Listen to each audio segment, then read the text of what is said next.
Hello বন্ধুরা, আমার garden city চ্যানেলে তোমাদের সবাইকে জানাই স্বাগত। আজকে আমি যে গাছটা নিয়ে কথা বলবো তার নাম হলো ডাইফেনবেচিয়া বা ডামক্যান। ঘর সাজানোর জন্য বা ব্যালকনি সাজানোর জন্য এই গাছটা একদম পারফেক্ট। ডামকেন নামটা এসেছে এই কারণে যে এর পাতায় থাকা রস মুখে গেলে জীব অবশ হয়ে যেতে পারে, মানে গাছটা একটু টক্সিক ধরনের। এই জন্য এই গাছটিকে বাচ্চাদের থেকে আর বাড়িতে যদি কোনো পেট থাকে তাদের থেকে একটু দূরে রাখাই ভালো। এবার আসি এর আলো কিরকম পছন্দ করে। এই গাছ হালকা আলো পছন্দ করে, তবু দুপুরের কড়া রোদ ছাড়া তুমি যদি একে সারাদিন ডিরেক্ট রোদে রেখে দাও তাহলেও এর গাছের কোনো প্রবলেম হয় না, বরঞ্চ আরো ভালো গাছটা গ্রো করে।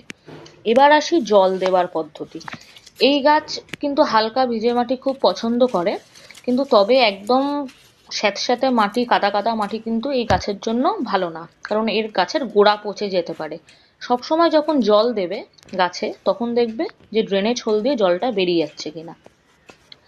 এবার আসি ঘর সাজানোর জন্য, তো এই গাছটা বললামই ভীষণ ভালো গাছ। তো এবার আসি ফার্টিলাইজার বা সার এই গাছ খুব একটা পছন্দ করে না। তবু যদি তোমরা মনে করো যে এই গাছে একটু হালকা তরল সার দিতে পারো, মাসে একবার দিতে পারো ঘুটে ভেজানো জল বা কোনো রকম কোনো তরল সার। এই ধরো হিউমিক অ্যাসিড ভেজানো জল, মানে হিউমিক অ্যাসিডের যে গুঁড়োটা পাওয়া যায় ওই গুঁড়োটা একটুখানি ভিজিয়ে সেটা মাসে একবার বা 2 মাসে একবার তোমরা এই গাছে দিতে পারো। আর মাঝে মধ্যে একটুখানি পাতাটা জল দিয়ে পরিষ্কার করে দেবে, তাহলে দেখবে খুব সুন্দর লাগবে গাছটা। বড় বড় পাতা, ভীষণ ভালো লাগে গাছটা দেখতে, ভীষণ ভালো লাগে। ঠিক আছে, এবার আসি এই গাছটাকে এক থেকে একাধিক কি করে তুমি বানাবে।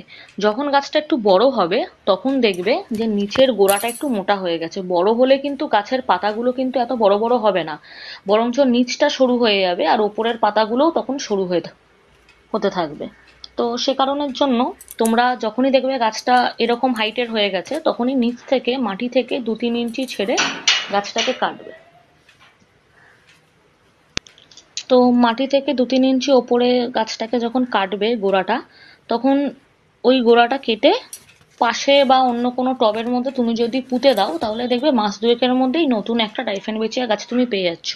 প্লাস আবার যেখান থেকে তুমি গাছটা কাটছো সেখান থেকে নতুন নতুন এরকম ব্রাঞ্চ গজাবে, বড় বড় পাতা হবে। যেহেতু গাছটা ভুসি শেপ যদি তুমি আনতে চাও তাহলে গাছটাকে মাঝে মধ্যে যখন 1 ফুটের মতো বড় হয়ে যাবে, 1-1.5 ফুটের মতো বা 2 ফুটের মতো যখন বড় হয়ে যাবে তখন গাছটাকে একটুখানি কেটে অন্য জায়গায় বসিয়ে দেবে। তাহলে দেখবে যেটা বসাচ্ছ সেখান থেকেও একটা ভুসি শেপ নিয়ে নিচ্ছে, প্লাস আবার যেটা কাটছো সেখান থেকেও একটা ভুসি শেপ নিয়ে নিচ্ছে। তো ভিডিওটি যদি ভালো লেগে থাকে আমার চ্যানেলটা প্লিজ সাবস্ক্রাইব করে দিও, বন্ধু বান্ধবের সাথে শেয়ার করে দিও আর একটা লাইক দিয়ে দিও। Thank you.